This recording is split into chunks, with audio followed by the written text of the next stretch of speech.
এখন আপনারা দেখতে পাচ্ছেন আহেরিতলা সার্বজনীনের পূজা মণ্ডপ। অপূর্ব সুন্দর ভাবনা।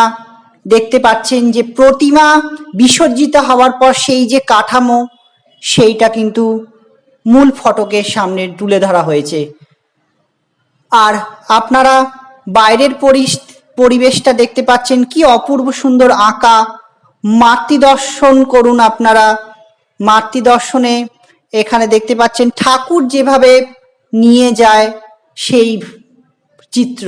আর এদিকে দেখুন বাড়িতেও কি সুন্দরভাবে আঁকা রয়েছে, অঙ্কন করা হয়েছে।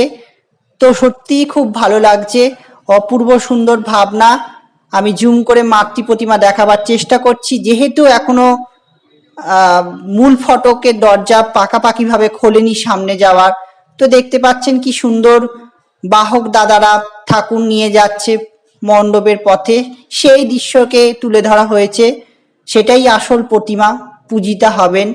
আর এদিকে দেখুন কি সুন্দর পাড়া যেন একটা, এবং পুরো কলোনিকে তুলে ধরা হয়েছে।